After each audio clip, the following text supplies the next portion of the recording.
Quantum computing, కృత్రిమ మేధతో అమరావతి నగరాన్ని ప్రపంచ పటంలో ఉంచుతానని ఏపీ ముఖ్యమంత్రి చంద్రబాబు అన్నారు. సృజనాత్మక ఆవిష్కరణలకు కేంద్రంగా ఆంధ్రప్రదేశ్ నిలుస్తుందని పేర్కొన్నారు. మంగళగిరిలోని మయూరి టెక్ పార్క్ లో రతన్ టాటా ఇన్నోవేషన్ హబ్ ను ప్రారంభించారు. రతన్ టాటా ఆలోచనలను సజీవంగా ఉంచాలన్న సంకల్పంతో ఏపీలో ఆయన పేరిట ఇన్నోవేషన్ హబ్ ను ప్రారంభించామన్నారు సీఎం చంద్రబాబు. అదేవిధంగా విశాఖ, తిరుపతి, అనంతపురం, రాజమండ్రి, విజయవాడల్లో ప్రాంతీయ ఇన్నోవేషన్ హబ్లు కూడా వర్చువల్ గా ప్రారంభించామని తెలిపారు. ఏపీలోని 175 నియోజకవర్గాల్లో ఇన్నోవేషన్ కేంద్రాలు ఏర్పాటు చేయాలని నిర్ణయించామని చెప్పారు. ముఖ్యంగా అగ్రిటెక్ లో ఇన్నోవేషన్ కు విస్తృతమైన అవకాశాలున్నాయన్నారు. రతన్ టాటా ఇన్నోవేషన్ హబ్ ను ప్రారంభించాలన్న ఆలోచనను టాటా సన్స్ చైర్మన్ చంద్రశేఖర్ దృష్టికి తీసుకువెళ్లామని, ఆయన సానుకూలత వ్యక్తం చేయడంతో పాటు సలహాలు ఇస్తానని చెప్పారన్నారు. రతన్ టాటా ఇన్నోవేషన్ హబ్ అమరావతి కేంద్రంగా పనిచేస్తుందన్నారు సీఎం చంద్రబాబు.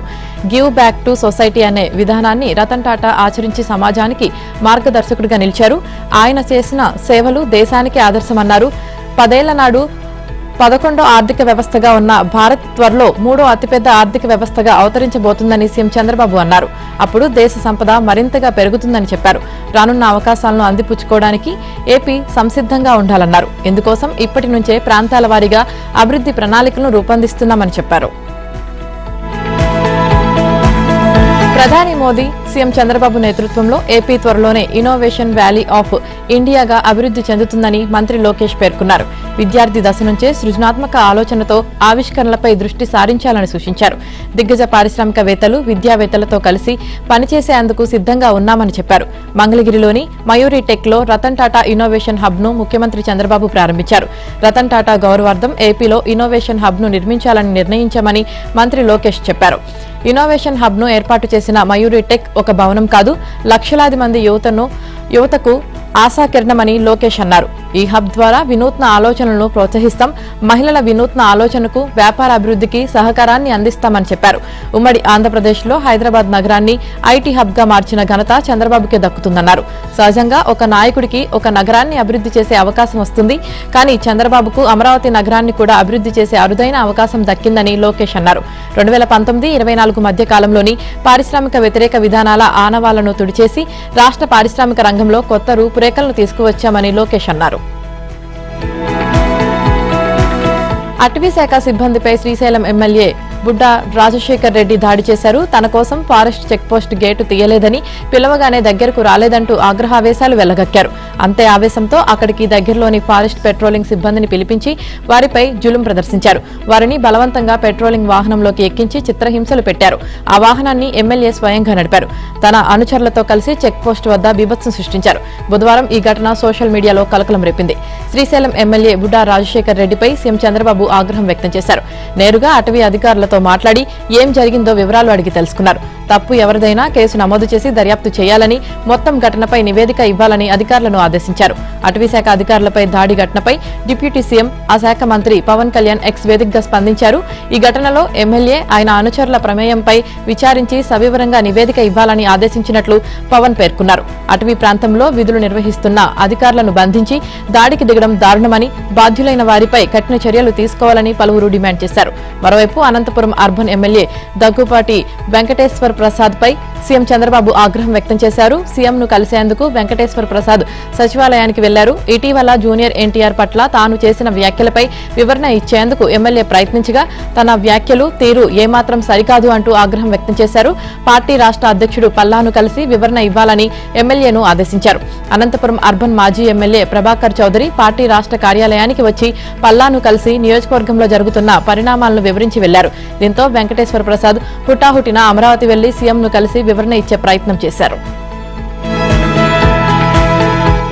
ఏపీలో ప్రతి పేద కుటుంబానికి సొంత ఇల్లు ఉండాలనే లక్ష్యంతో తలపెట్టిన గృహ నిర్మాణ ప్రాజెక్టులను త్వరగా పూర్తి చేసేందుకు చర్యలు తీసుకోవాలని సీఎం చంద్రబాబు ఆదేశించారు. గృహ నిర్మాణ శాఖ అధికారులతో ఆయన సమీక్ష నిర్వహించారు. మార్చి నాటికి 10 లక్షల ఇళ్ల నిర్మాణాన్ని పూర్తి చేయాలన్నారు. వీటిలో 3 లక్షల ఇళ్లలో వచ్చే నెలలో సామూహిక గృహ ప్రవేశాలు చేయించాలని ఆదేశించారు. సంక్రాంతి నాటికి మరో 2 లక్షల ఇళ్లు లబ్ధిదారులకు అప్పగించాలని స్పష్టం చేశారు. ప్రస్తుతం చేపట్టిన ఇళ్ల ప్రాజెక్టులను A, B, C కేటగిరీలుగా విభజించి నిర్మాణాలను పూర్తి చేయాలన్నారు. ఏపీలో ఇల్లు లేని పేద కుటుంబాలను గుర్తించేందుకు 15 రోజుల్లోగా సర్వే పూర్తి చేసి లబ్ధిదారుల జాబితాను సిద్ధం చేయాలని ఆదేశించారు. ఎన్నికల్లో ఇచ్చిన హామీ మేరకు పట్టణాల్లో 2 సెంట్లు, పల్లెల్లో 3 సెంట్లు చొప్పున పేదలకు ఇళ్ల స్థలాలు పంపిణీ చేసేందుకు అవసరమైన భూములను గుర్తించాలన్నారు. పేద కుటుంబాల వారికి ఉమ్మడి ఇల్లు నిర్మించే దిశగా ఆలోచనలు చేయాలని సూచించారు. ఎన్టీఆర్ హౌసింగ్ స్కీమ్ కింద మంజూరు చేసిన ఇళ్లను పూర్తి చేసేందుకు విడతల వారీగా నిధులు విడుదల చేయాలని సీఎం చెప్పారు. గత వైసీపీ ప్రభుత్వం టిట్కో గృహాలను సర్వనాశనం చేసిందని మంత్రి నారాయణ విమర్శించారు. మొత్తం ఇళ్లకు వైసీపీ రంగులు పులిమేశారని, ఆ రంగులు వేసిన కాంట్రాక్టర్ కు డబ్బులు కూడా ఇవ్వలేదన్నారు. పేదల ఇళ్ల నిర్మాణానికి ఖర్చు చేయాల్సిన 2,900 కోట్లను గత వైసీపీ ప్రభుత్వం దారి మళ్లించిందని మంత్రి గొలుసు పార్థసారథి ఆరోపించారు. కరడుగట్టిన నేరగాడు అవిలేలి శ్రీకాంత్ కు పెరోల్ ఇప్పించడంలో కీలక పాత్ర పోషించిన నెల్లూరుకు చెందిన అరుణను పోలీసులు అరెస్టు చేశారు. ఇల్లు రాసిస్తావా చస్తావా అని ఒక బిల్డర్ను బెదిరించిన కేసులో ఆమెను 3 అనుచరులను అదుపులోకి తీసుకుని న్యాయస్థానం ముందు హాజరుపరిచారు. కోర్టు 14 రోజుల రిమాండ్ విధించడంతో అరుణను ఒంగోలు జైలుకు తరలించారు. సెటిల్మెంట్ల విషయంలో శ్రీకాంత్ కు సహకరించిన 3 ఎస్కాట్ కానిస్టేబుల్ పైన ఉన్నతాధికారులు వేటు వేశారు. వెంకట మురళి కృష్ణమోహన్ వృత్తిరీత్యా బిల్డర్. 2010లో సాయి ఎన్క్లేవ్ పేరుతో 15 ఫ్లాట్లు కలిగిన అపార్ట్మెంట్ నిర్మించి 14 ఫ్లాట్లు విక్రయించాలని పోలీసులు తెలిపారు. ఒక ఫ్లాట్ సొంతానికి ఉంచుకున్నాడు. అరుణ 2020లో ఆ ఫ్లాట్ ను అద్దెకు తీసుకుంది. ఆ తర్వాత దాని కొనుగోలుకు 2022 డిసెంబర్ 10న 28 లక్షలకు ఒప్పందం కుదుర్చుకుంది. 3 లక్షలు చెల్లించి తన తండ్రి పేరుతో అగ్రిమెంట్ రాయించుకుంది. 2023 ఫిబ్రవరి 11 లోపు మిగిలిన 25 లక్షలు చెల్లించాల్సి ఉండగా ఇవ్వలేదు. ఇంటి అద్దె కూడా ఇవ్వకపోవడంతో మురళి కోవూరు పోలీసులకు ఫిర్యాదు చేశారు. వారు పట్టించుకోలేదు. పైగా అరుణ ఫిర్యాదుతో ఆయనపైనే ఎస్సీ ఎస్టీ కేసు పెట్టారు. ఆ తర్వాత డబ్బు కోసం బిల్డర్ కోవూరు కోర్టులో న్యాయం వ్యాజ్యం వేశారు. ధర్మిల, అరుణ, ఆమె అనుచరులను ఆయన్ను తరచూ బెదిరించేవారు. గతేడాది నవంబర్లో బిల్డర్ మెడపై కత్తిపెట్టి ఫ్లాట్ రాసిస్తావా చస్తావా అని హెచ్చరించారు. శ్రీకాంత్, అరుణ వ్యవహారాలు వెలుగులోకి రావడంతో మురళి కోవూరు పోలీసులను కలిసి అరుణపై ఫిర్యాదు చేశారు. పోలీసులు తనను అరెస్టు చేయబోతున్నారన్న సమాచారం తెలిసిన ఆమె తనను ఆదుకోవాలని సోషల్ మీడియాలో వీడియోలు విడుదల చేయడం మొదలుపెట్టింది. అరెస్టు భయంతో ఆమె హైదరాబాద్ పారిపోతుండగా బాపట్ల జిల్లా అద్దంకి వద్ద పోలీసులు అదుపులోకి తీసుకున్నట్లు ప్రచారం నడుస్తోంది. హైదరాబాద్ కు ప్రపంచ పటంలో ప్రత్యేక స్థానముందని 2034 నాటికి ప్రపంచమంతా హైదరాబాద్ వైపు చూసేలా నగరాన్ని అభివృద్ధి చేసుకుందామని ముఖ్యమంత్రి రేవంత్ రెడ్డి పిలుపునిచ్చారు. గతంలో కాంగ్రెస్ హయాంలో హైటెక్ సిటీకి పునాదులు వేస్తే వ్యతిరేకించారని, నేడు మూసీ ప్రక్షాళనకు వ్యతిరేకిస్తున్నారని పేర్కొన్నారు. హైదరాబాద్ అభివృద్ధిని అడ్డుకునే వారంతా శత్రువులేనని, అలాంటి దొంగల పని పట్టాల్సింది ప్రజలేనని ముఖ్యమంత్రి అన్నారు. హైదరాబాద్ గచ్చిబౌలిలో ఇంటిగ్రేటెడ్ సబ్ రిజిస్టర్ కార్యాలయాల నిర్మాణానికి శంకుస్థాపన చేసిన తర్వాత సీఎం రేవంత్ ఈ వ్యాఖ్యలు చేశారు. నాడు రాజీవ్ గాంధీ చేసిన కృషి వల్లే దేశంలో ఐటీ రంగం అభివృద్ధి చెందిందని సీఎం అన్నారు. హైటెక్ సిటీ అభివృద్ధికి ఆనాటి కాంగ్రెస్ ప్రభుత్వం పునాది వేసిందని చెప్పారు. ప్రపంచవ్యాప్తంగా పేరొందిన కంపెనీలు హైదరాబాద్ వచ్చాయంటే నాటి ముఖ్యమంత్రులు చేసిన కృషి వల్లేనని అన్నారు. మూసీ ప్రక్షాళన, ఫ్యూచర్ సిటీ నిర్మాణం కొంతమందికి ఇష్టం లేదన్న సీఎం నాడు హైటెక్ సిటీ నిర్మాణాన్ని కొంతమంది అవహేళన చేసిన విషయాన్ని గుర్తు చేశారు. హైదరాబాద్కు బెంగళూరు, చెన్నై లాంటి నగరాలతో పోటీ లేదని, న్యూయార్క్, టోక్యో వంటి నగరాలతో పోటీ పడుతుందని పేర్కొన్నారు. హైదరాబాద్ పాత బస్తీ అంటే ఓల్డ్ సిటీ కాదని, ఒరిజినల్ సిటీ అని స్పష్టం చేసిన సీఎం మూసీ ప్రక్షాళనతో ఓల్డ్ సిటీకి పూర్వ వైభవం తీసుకువస్తామని చెప్పారు. గోదావరి జలాలను తీసుకువచ్చి ఏడాది పొడవునా మూసీలో నీళ్లు ఉండేలా రివర్ ఫ్రంట్ అభివృద్ధి చేస్తామని తెలిపారు. మధ్యతరగతి ప్రజల కోసం హైదరాబాద్లో రాజీవ్ స్వగృహ భవనాలను నిర్మిస్తామని వెల్లడించారు. ఉద్యోగ, ఉపాధి అవకాశాలు పెరగాలంటే నగర అభివృద్ధితో పాటు నగర విస్తరణ జరగాలని, అందుకోసం తెలంగాణ సమగ్ర అభివృద్ధికి 2047 ప్రణాళికను సిద్ధం చేస్తున్నామని సీఎం చెప్పారు. వస్తు సేవల పన్ను స్లాబుల్లో మార్పులతో రాష్ట్రాల రాబడులపై ప్రభావం పడకుండా చూడాలని తెలంగాణ ఉప ముఖ్యమంత్రి, ఆర్థిక శాఖ మంత్రి మల్లు భట్టి విక్రమార్క జీఎస్టీ కౌన్సిల్ ను కోరారు. రాష్ట్రాల ఆదాయాలు తగ్గుతాయనుకుంటే పరిహారం చెల్లించే అంశాన్ని పరిశీలించాలని అభిప్రాయపడ్డారు. కేంద్ర ఆర్థిక శాఖ మంత్రి నిర్మలా సీతారామన్ అధ్యక్షతన న్యూఢిల్లీలో జరిగిన జీఎస్టీ కౌన్సిల్ సమావేశంలో రాష్ట్రం తరపున భట్టి విక్రమార్క మాట్లాడారు. కేంద్ర ప్రభుత్వ ప్రతిపాదనలో ఉన్న 12% జీఎస్టీ స్లాబ్ తొలగింపును స్వాగతిస్తున్నామని ప్రకటించారు. కొన్ని వస్తువులు, సేవలపై పన్ను రేట్లను తగ్గించాలన్న ప్రతిపాదనను కూడా స్వాగతిస్తున్నామని తెలిపారు.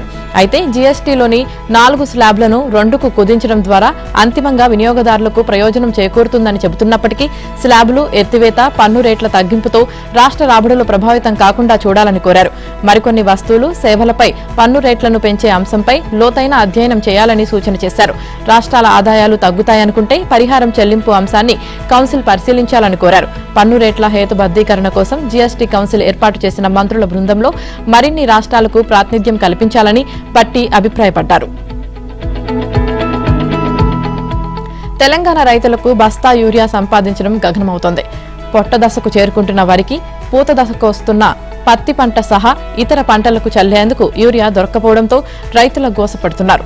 పంటలకు ఎరువులు లేకపోతే దిగుబడి తగ్గుతుందనే ఆందోళనతో తెల్లవారకు ముందే కేంద్రాల వద్దకు చేరుకుంటున్నారు. ఓపిగ్గా క్యూలో నిల్చుంటున్నారు. యూరియా ఇవ్వాలంటూ కొన్ని చోట్ల సిబ్బంది కాళ్లు పట్టుకుని వేడుకుంటున్నారు. ఇంకొన్ని చోట్ల ఓపిక నశించి కన్నెర్ర చేస్తున్నారు. రాస్తా రోకలతో ఆందోళనలు చేస్తున్నారు. ఈ దృశ్యాలు తెలంగాణ వ్యాప్తంగా కనిపించాయి. మహబూబాబాద్ జిల్లా తొర్రూరు ప్రాథమిక సహకార వ్యవసాయ సంఘంకు రైతులు పెద్ద సంఖ్యలో చేరుకున్నారు. తండాకు చెందిన గిరిజన రైతు బానోత్ వీరన్న తనకు 2 బస్తాల యూరియా ఇవ్వాలంటూ అక్కడి సిబ్బంది కాళ్లు పట్టుకున్నాడు. దీనికి సంబంధించిన వీడియో సామాజిక మాధ్యమాల్లో చక్కర్లు కొడుతుంది. యూరియా దొరకడం లేదనే ఆగ్రహంతో మెదక్ జిల్లా రైతులు రాస్తారోకో చేశారు. మహబూబాబాద్ జిల్లా దంతాలపల్లిలో ఖమ్మం వరంగల్ హైవేపై రైతులు రాస్తారోకో చేశారు. రోడ్డుకు ఇరువైపులా పెద్ద సంఖ్యలో వాహనాలు నిలిచిపోయి వనపర్తి జిల్లా కిల్లా ఘనపురంలో సరుకు గంటలోనే అయిపోవడంతో రైతులు ఆందోళన నిర్వహించారు. ఆత్మకూరులో తనకు యూరియా బస్తా దొరకదనే ఆందోళనతో ఓ వృద్ధ రైతు అక్కడున్న చెప్పుల వరుసలోనే పడుకున్నాడు. గద్వాల రూరల్లో, నాగర్ కర్నూలు జిల్లా బిజినేపల్లి, పెద్ద కొత్తపల్లిలో రైతులు ఆందోళన నిర్వహించారు. ఎరువుల నియంత్రణ చట్టాన్ని అతిక్రమించి షాపులు నిర్వహిస్తుండటంతో మహబూబాబాద్ జిల్లాలోని మొత్తంగా 9 ఎరువుల దుకాణాల లైసెన్సులను జిల్లా కలెక్టర్ తాత్కాలికంగా రద్దు చేశారు. తెలంగాణకి 50,000 మెట్రిక్ టన్నుల యూరియా సరఫరా చేయాలని కేంద్రం నిర్ణయం తీసుకుంది. ఈ యూరియాను ఈ వారంలోనే సరఫరా చేయాలని కేంద్ర రసాయనాలు, ఎరువుల మంత్రిత్వ శాఖకు మంత్రి తుమ్మల నాగేశ్వరరావు విజ్ఞప్తి చేశారు. రాష్ట్రంలో నెలకొన్న యూరియా కొరతపై తెలంగాణ కాంగ్రెస్ ఎంపీలు పార్లమెంట్ ఆవరణలో చేసిన నిరసన ప్రదర్శనతో కేంద్రానికి పరిస్థితులు తెలిసాయని తెలిపారు. తెలంగాణ యూరియా బఫర్ స్టాక్ గురించి ఎందుకు చెప్పడం లేదని బీజేపీ రాష్ట్ర అధ్యక్షుడు రామచంద్రరావు రాష్ట్ర ప్రభుత్వాన్ని నిలదీశారు. మీ వద్ద బఫర్ స్టాక్ ఉంచుకొని కేంద్రం యూరియా ఇవ్వడం లేదని ఎందుకు ప్రచారం చేస్తున్నారు? తెలంగాణ ప్రభుత్వం తప్పుడు విధానాల కారణంగా యూరియా కృత్రిమ కొరత ఏర్పడింది. తాను చెప్పిన దాంట్లో ఒక్క అక్షరం తప్పుంటే రాజీనామా చేస్తా, లేకుంటే మీరు రాజీనామా చేయాలని మంత్రి తుమ్మలకు రామచంద్రరావు సవాల్ చేశారు. ఖమ్మం జిల్లాలో గతేడాది 3,000 మెట్రిక్ టన్నుల యూరియా వినియోగం జరిగితే ఈసారి సాగు విస్తీర్ణం పెరగకున్నా యూరియా డిమాండ్ గతం కంటే ఎక్కువ ఎందుకు పెరిగిందో తుమ్మల సమాధానం చెప్పాలని డిమాండ్ చేశారు. యూరియా కేటాయింపులపై కాంగ్రెస్ తప్పుడు ప్రచారం చేస్తుందని నిప్పులు చెరిగారు. యూరియా కేటాయింపులపై తెలంగాణకి కేంద్రం ఎప్పుడూ తక్కువ చేయలేదని, దీనిపై చర్చకు రావాలని తాను గతంలో సవాల్ చేసినా కాంగ్రెస్ నాయకులు ముందుకు రాలేదన్నారు. కేంద్ర ప్రభుత్వం 2025 రబీ సీజన్ కు తెలంగాణకు 12.47 లక్షల మెట్రిక్ టన్నుల సరఫరా చేసిందన్నారు. ఇప్పటి వరకు రాష్ట్ర ప్రభుత్వం వద్ద 7.22 లక్షల మెట్రిక్ టన్నుల యూరియా అందుబాటులో ఉందని అన్నారు. ఇది వాస్తవమైతే మంత్రి తుమ్మల మాత్రం రాష్ట్రంలో యూరియా కొరత ఉందంటూ 3 నెలల కిందటే ప్రకటన చేశారు. దీంతో రైతులు ఎరువుల దుకాణాలకు క్యూ కట్టారు. దళారులు బ్లాక్ మార్కెట్ కు తరలించారు అని అన్నారు. బీఆర్ఎస్ కు అనుబంధంగా సింగరేణిలో పనిచేస్తున్న తెలంగాణ బొగ్గు గని కార్మిక సంఘం గౌరవ అధ్యక్షుడిగా మాజీ మంత్రి కొప్పుల ఈశ్వర్ ఎన్నికయ్యారు. హైదరాబాద్లోని తెలంగాణ భవన్లో జరిగిన టీబీజీకేఎస్ కేంద్ర కార్యవర్గ సమావేశంలో ఈశ్వర్ను ఏకగ్రీవంగా ఎన్నుకున్నారు. సంవత్సర కాలంగా ఖాళీగా ఉన్న పదవికి ఈశ్వర్ను ఎన్నుకున్నామని టీబీజీకేఎస్ ప్రకటించింది. టీబీజీకేఎస్ కు సింగరేణి జాగృతిలో పనిచేస్తున్న వారికి ఎలాంటి సంబంధం లేదని సమావేశం తీర్మానించింది. టీబీజీకేఎస్ లో ఉంటూ జాగృతిలో పనిచేస్తున్న ఎల్ వెంకటేష్, నరేష్ నేతలను తొలగిస్తూ నిర్ణయం తీసుకుంది. ఇటు టీబీజీకేఎస్ లో అటు జాగృతిలో జోడు సవారీ చేయడం కుదరదని, ఊగిసలాటలో ఉన్నవారు ఏదో ఒకవైపే నిలబడాలని సూచించింది. సింగరేణి బచావో, కాంగ్రెస్ హటావో పేరిట సింగరేణిలో యాత్ర నిర్వహించాలని తీర్మానించింది. సింగరేణిలో కొత్త బొగ్గు బ్లాకుల సాధన, కార్మికుల ఆదాయ పన్ను రద్దు కోసం ఢిల్లీ కేంద్రంగా ఉద్యమాలు నిర్వహిస్తామని కొప్పుల ఈశ్వర్ తెలిపారు. ఇదిలా ఉండగా కొప్పుల ఈశ్వర్ ఎన్నిక అప్రజాస్వామికమని, కార్మిక సంఘం విధానాలకు, సంస్కృతికి భిన్నంగా ఆయనను ఎన్నుకున్నారని సింగరేణి జాగృతి పేర్కొంది. గతంలో టీబీజీకేఎస్ గౌరవ అధ్యక్షురాలుగా కొనసాగిన ఎమ్మెల్సీ కల్వకుంట్ల కవిత దేశంలో లేని సమయంలో ఈ ఎన్నిక నిర్వహించడం దివాలా కోరుతనమని విమర్శించింది. 10 ఏళ్ల పాటు టీబీజీకేఎస్ గౌరవ అధ్యక్షురాలుగా ఉన్న కవితను తప్పించి ఉద్దేశపూర్వకంగా అవమానించారని, బీఆర్ఎస్ నిర్ణయానికి నిరసనగా టీబీజీకేఎస్ కేంద్ర కోశాధికారి పదవికి రాజీనామా చేస్తున్నట్లు వెంకటేష్ తెలిపారు. కవితకు మద్దతుగా తనతో పాటు పలువురు టీబీజీకేఎస్ కు రాజీనామా చేస్తున్నట్లు పేర్కొన్నారు. ఉపరాష్ట్రపతి అభ్యర్థులకు మద్దతు కోరుతూ ఏ కూటమి కూడా తమను సంప్రదించలేదని బీఆర్ఎస్ వర్కింగ్ ప్రెసిడెంట్ కేటీఆర్ చెప్పారు. తమది స్వతంత్ర పార్టీ అని, ఢిల్లీలో బాసులు ఎవరూ లేరని స్పష్టం చేశారు. ఎన్డీఏ, ఇండీ సహా ఏ కూటమితోనూ తమకు సంబంధం లేదని చెప్పారు. తమకు మోదీ బాస్ కాదు, రాహుల్ కూడా కాదు, వారు చెప్పగానే మేం ఓట్లేస్తామా అని కేటీఆర్ ప్రశ్నించారు. ఒకవేళ కాంగ్రెస్ తరపున అభ్యర్థి రేవంత్ రెడ్డి పెట్టిన వ్యక్తి అయితే ఖచ్చితంగా వ్యతిరేకిస్తామని చెప్పారు.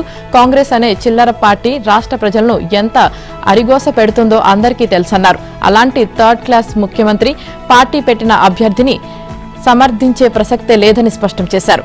బీసీ రిజర్వేషన్లు కల్పిస్తామని రేవంత్ మాటలకే పరిమితమయ్యారని, నిజంగా చిత్తశుద్ది ఉంటే ఉపరాష్ట్రపతి అభ్యర్థిగా బీసీనే ప్రకటించేవారని అన్నారు. ఉపరాష్ట్రపతిగా ఎవరికి మద్దతివ్వాలనేది ఇంకా నిర్ణయించలేదని, సెప్టెంబర్ 9లోపు సమావేశమై తమ వైఖరి ప్రకటిస్తామని చెప్పారు. తెలంగాణ రైతులు యూరియా కోసం అవస్థలు పడుతున్న ప్రస్తుత పరిస్థితుల్లో కేంద్రంలోని బీజేపీ, రాష్ట్రంలోని కాంగ్రెస్ ప్రభుత్వాలు ఏవైనా సరే వచ్చే నెల 9లోపు 2 లక్షల మెట్రిక్ టన్నుల యూరియాను రాష్ట్రానికి తేవాలని డిమాండ్ చేశారు.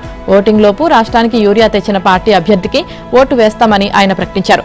ఉపరాష్ట్రపతి అభ్యర్థికి మద్దతు కోసం కేసీఆర్ ను కలుస్తానంటున్న రేవంత్ రెడ్డి ముందు కలవాల్సింది కష్టాల్లో ఉన్న రైతులని సూచించారు. విశాఖపట్నం స్టీల్ ప్లాంట్లో ఉత్పత్తి గణనీయంగా తగ్గిపోతుంది. ముడి పదార్థాల కొరత కారణంగా ప్లాంట్ను పూర్తి సామర్థ్యంతో నడపలేకపోతున్నారు. మొత్తం 3 బ్లాస్ట్ ఫర్నేసుల ద్వారా రోజుకు 21,000 టన్నుల హాట్ మెటల్ ఉత్పత్తి చేయాల్సి ఉంది. గత 4 రోజుల నుంచి ఇది తగ్గుతూ మంగళవారం నాటికి 10,180 టన్నులకు పడిపోయింది. సగానికి సగం ఉత్పత్తి తగ్గింది. రెండో బ్లాస్ట్ ఫర్నేస్లో ఉత్పత్తి మంగళవారం పూర్తిగా నిలిచిపోయింది. ముడి పదార్థాల కొరత కారణంగా బ్లాస్ట్ ఫర్నేస్ 3ని చాలా కాలం మూసేశారు. నిధులు అందుబాటులో లేకపోవడంతో ముడి సరుకు సమకూర్చుకోలేకపోయారు. కేంద్రం ఇచ్చిన 11,440 కోట్లు, తెలంగాణ అందించిన 2,600 కోట్ల సాయంతో బ్యాంకుల రుణాలన్నీ తీర్చి మళ్లీ క్రెడిట్ లెటర్లు తీసుకుని యాజమాన్యం ముడి సరుకును సమకూర్చుకుంది. వర్షాకాలం తర్వాత బ్లాస్ట్ ఫర్నేస్ 3ను పునఃప్రారంభించాల్సి ఉండగా ప్రస్తుత ఇన్ఛార్జ్ సీఎండీ సక్సేనా ఎవరి అభిప్రాయాలు పరిగణలోకి తీసుకోకుండా జూన్ 27నే పునఃప్రారంభించేశారు. ఆ ఒక్క బ్లాస్ట్ ఫర్నేస్ ద్వారానే రోజుకు 9,000 టన్నుల హాట్ మెటల్ ఉత్పత్తి చేయవచ్చు. ఇప్పటి వరకు స్టీల్ తయారీకి అవసరమైన సింటర్, కోక్ ను ప్లాంట్ స్వయంగా తయారు చేసుకునేది. దానివల్ల ఉత్పత్తి వ్యయం తక్కువగా ఉండేది. ప్రస్తుత యాజమాన్యం కమిషన్లకు ఆశపడి సింటర్ కు బదులు నేరుగా పెలెట్లను వినియోగిస్తుంది. ఇందుకోసం లక్షల టన్నుల్లో కొనుగోలుకు ఒప్పందం చేసుకుంది. దీంతో ఉత్పత్తి వ్యయం పెరిగింది. అదేవిధంగా కోక్ తయారీకి కోక్ ఓవెన్లు ఉండగా బయట నుంచి కొనడం ప్రారంభించింది. ఇది కూడా అదనపు భారంగా మారింది. శేషాచలం అడవుల నుంచి అక్రమంగా తరలిస్తున్న దాదాపు 2 టన్నుల ఎర్రచందనం దుంగలను పోలీసులు స్వాధీనం చేసుకున్నారు. స్మగ్లర్లను అరెస్టు చేశారు. ఎర్రచందనం అక్రమ రవాణా జరుగుతున్నట్లు ముందస్తు సమాచారం అందడంతో కావలి పోలీసుల సహాయంతో కే బిట్రగుంట ఫారెస్ట్ బీటు పరిధిలో వాహన తనిఖీలు నిర్వహించారు. 2 కార్లు, 1 లారీ వేగంగా రావడాన్ని గమనించి ఆపేందుకు పోలీసులు ప్రయత్నించడంతో కార్లు యూటర్న్ తీసుకున్నాయి. టాస్క్ ఫోర్స్ సిబ్బందిపైకి లారీ దూసుకువెళ్లింది.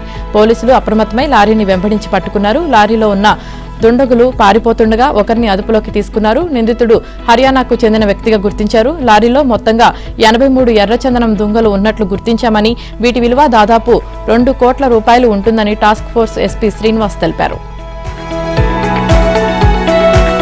ఢిల్లీ ముఖ్యమంత్రి రేఖా గుప్తా ప్రతివారం నిర్వహించే జన్ సున్వాయి ప్రజా దర్బార్ కార్యక్రమంలో ఒక వ్యక్తి ఆమెపైకి దాడికి పాల్పడ్డాడు. సివిల్ లైసెన్స్ లోని క్యాంపు కార్యాలయంలో నిర్వహించిన ఈ కార్యక్రమంలో ఒక్కొక్కరు వచ్చి ఆమెకు తమ సమస్యలను విన్నవించుకుంటున్నారు. ఒక వ్యక్తి తన వద్దనున్న కాగితాలను రేఖా గుప్తాకు అందించారు. వెంటనే అరుస్తూ ఆమెపై దాడి చేశాడు.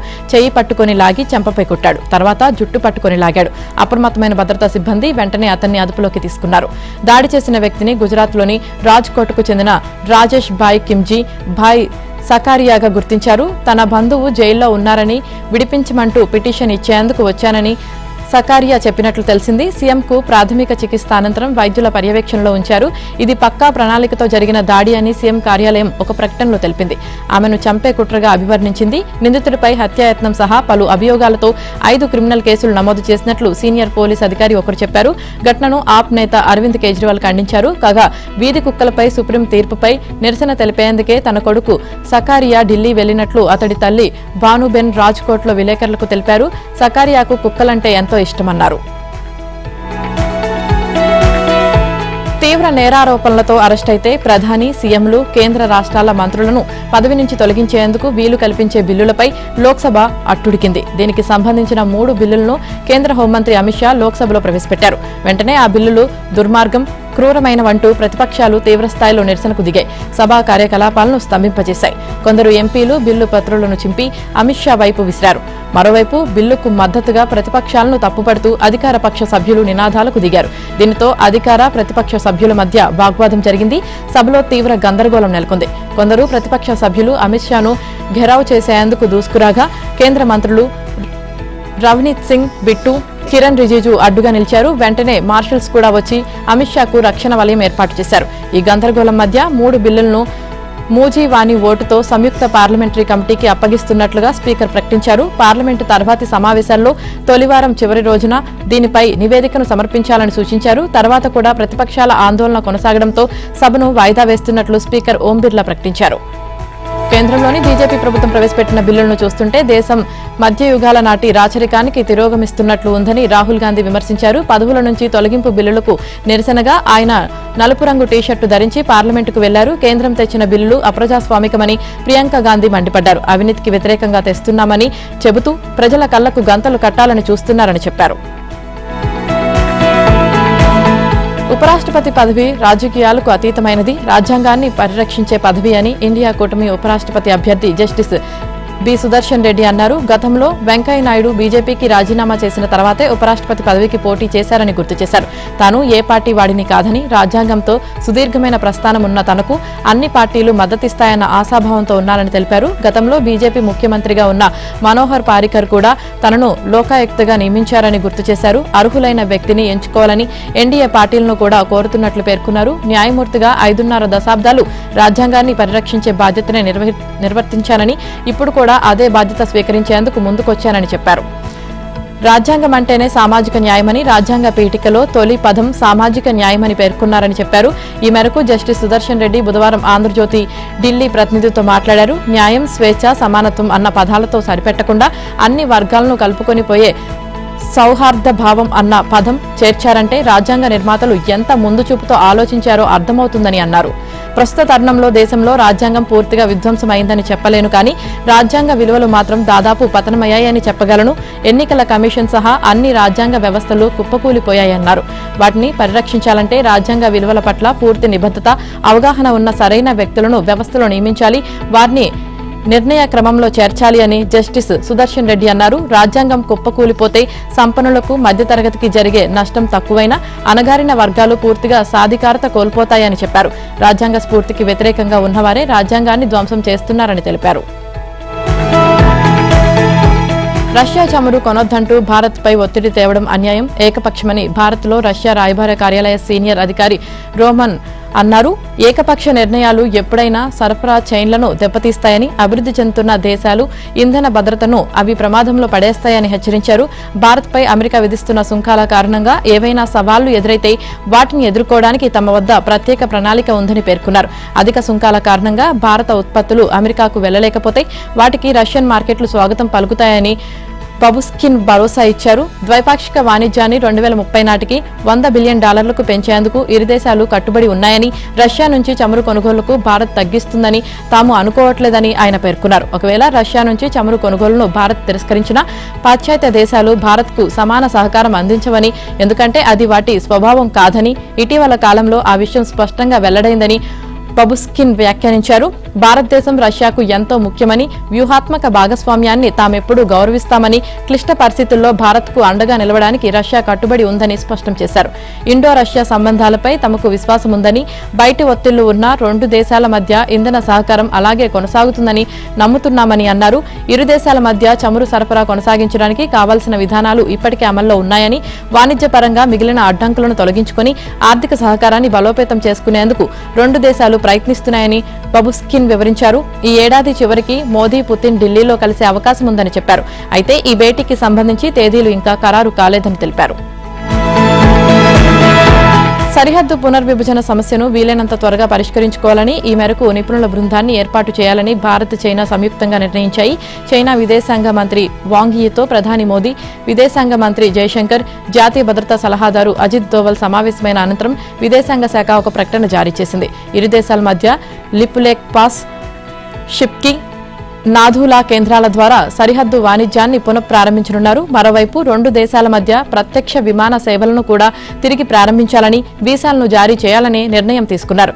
కైలాస పర్వతాన్ని, మానస సరోవరాన్ని మరింత మంది భారతీయ భక్తులు, యాత్రికులు సందర్శించుకునేలా వీలు కల్పించాలని తీర్మానించారు.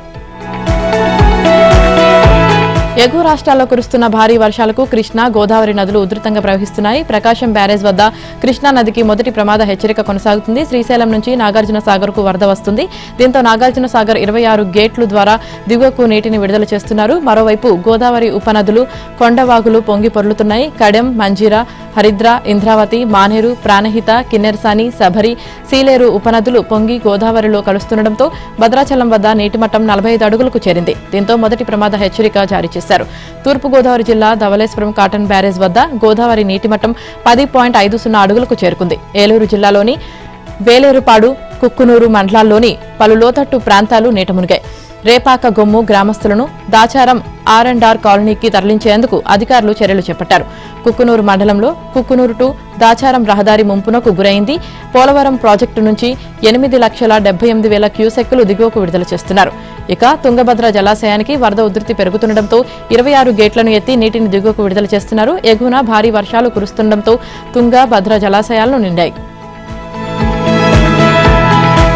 గోదావరి మహా ఉగ్రరూపం దాల్చింది. పరివాహక ప్రాంతాల్లో భారీ వర్షాలతో పెద్ద ఎత్తున వరద నదిలో చేరుతుండటంతో పలు జిల్లాల్లో ప్రమాదకర స్థాయిలో ప్రవహిస్తుంది. బుధవారం భద్రాద్రి కొత్తగూడెం, ములుగు, భూపాలపల్లి జిల్లాలో అధికారులు ప్రమాద హెచ్చరికలు జారీ చేశారు. పలు గ్రామాలకు రాకపోకలకు అంతరాయం ఏర్పడగా పంట పొలాలు నీట మునిగాయి. దీంతో అధికారులు అప్రమత్తమై లోతట్టు ప్రాంతాల ప్రజలను పునరావాస కేంద్రాలకు తరలించారు.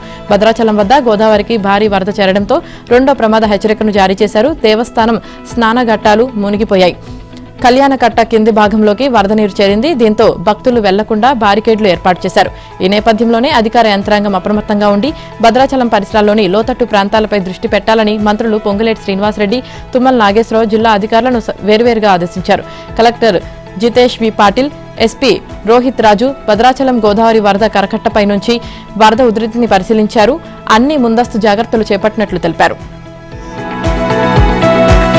వర్షాలు తగ్గుముఖం పట్టాయి. బుధవారం కోస్తా, రాయలసీమల్లో ఎక్కువ ప్రాంతాల్లో ఎండ కొనసాగింది. అక్కడక్కడ మాత్రం వర్షాలు కురిశాయి. ప్రస్తుతం దక్షిణాది వైపు ఉన్న రుతుపవన ధోని తూర్పు భాగం నేటి నుంచి ఉత్తరాది వైపుగా వెళ్లనుంది. దీంతో రానున్న 4-5 రోజుల పాటు వర్షాలు తగ్గుతాయని వాతావరణ శాఖ తెలిపింది. ఈ నెల 25 తర్వాత బంగాళాఖాతంలో అల్పపీడనం ఏర్పడే అవకాశం ఉంది. దీంతో ఈ నెల 26 తర్వాత వర్షాలు పెరుగుతాయని పేర్కొంది.